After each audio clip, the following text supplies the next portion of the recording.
Hi friends, അസ്സാം വലൈക്കും. Welcome back to my channel. ഇന്ന് നമ്മൾ മഞ്ചിമ ഹോട്ടലിൽ ഊണിന് തോരൻ വയ്ക്കാൻ ഉദ്ദേശിച്ചിരിക്കുന്നത് വാഴപ്പിണ്ടിയാണ്. വാഴപ്പിണ്ടിയെന്നും വാഴത്തടയെന്നും പറയും. അപ്പോൾ ഇന്ന് രാവിലെ തന്നെ വാഴപ്പിണ്ടി ഫ്രഷോടെ മുറിച്ചെടുത്ത് അത് അരിയാനായിട്ട് റെഡിയാക്കിയൊക്കെ വെച്ച് അതിൽ ചേർക്കാനായിട്ട് നമ്മൾ ചുമന്ന പയറാണ് എടുത്തത്. ചുമന്ന പയർ കുക്കറിൽ അടുപ്പിൽ വെച്ച് വാഴപ്പിണ്ടി അരിഞ്ഞെടുത്ത് വട്ടത്തിന് ഇങ്ങനെ വെട്ടിയെടുക്കുമ്പം അതിൻ്റെ അകത്തുള്ള നാര് നമ്മുടെ വിരലിൽ ചുറ്റി വരും. അങ്ങനെയാണ് ഇത് അരിഞ്ഞെടുക്കുന്നത്. കുറേ നാര് കാണും. അതെല്ലാം അരിഞ്ഞ് റെഡിയാക്കിയിട്ട് നമ്മൾ തോരൻ വയ്ക്കാനുള്ള പരിപാടിയാണ്. പാത്രം അടുപ്പിൽ വെച്ച് വെളിച്ചെണ്ണ ഒഴിച്ച് കടുക്, കറിവേപ്പില, വറ്റൽമുളക്, ചെറിയ ഉള്ളി ഇത്രയും സാധനങ്ങളിട്ട് നമ്മൾ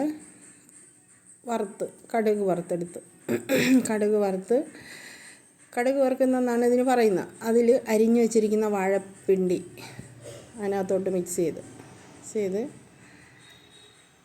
വാഴപ്പിണ്ടി അരിഞ്ഞപ്പോൾ കുറച്ചേ ഉള്ളായിരുന്നു. പക്ഷേ പയറും കൂടെ ചേർക്കുമ്പോൾ നിറയെ കാണും.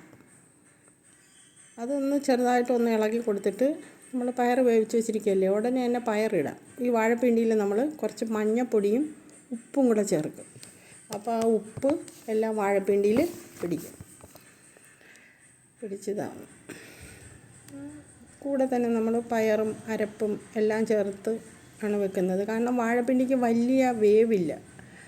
അപ്പം പുഴുങ്ങി വെച്ചിരിക്കുന്ന പയർ അതിനകത്തോട്ടെടുത്ത് തട്ടി മറിച്ചിട്ട് എന്നിട്ട് ഗ്രൈൻഡറിൽ തേങ്ങയും ചെറിയ ജീരകം, ചെറിയ ഉള്ളി, പച്ചമുളക്, കറിവേപ്പില ഇത്രയും സാധനങ്ങൾ ചെറുതായിട്ടൊന്ന് ചതച്ചെടുത്ത് അതും ഇതിൻ്റെ കൂടെ തന്നെ ഇട്ട് ആ അരപ്പിൻ്റെ മേലെ ഒരു ശകലം ഉപ്പും ഇട്ട് അതിട്ട് കഴിഞ്ഞ് നമ്മളിതെല്ലാം കൂടെ ചേർത്ത് ആവി വരും. നല്ലപോലെ ആവി വരും. ആവി വരുമ്പം വാഴപ്പിണ്ടി വെന്താൽ മതിയല്ലോ, പയർ പാകത്തിന് വെന്തതാണ്. ആവി വന്നു കഴിയുമ്പം നമ്മൾ ഇളക്കി കൊടുക്കണം. എല്ലാം കൂടി ഇളക്കി യോജിപ്പിച്ച് എടുക്കുക. രുചികരമായ വാഴപ്പിണ്ടി തോരൻ റെഡിയാണ്.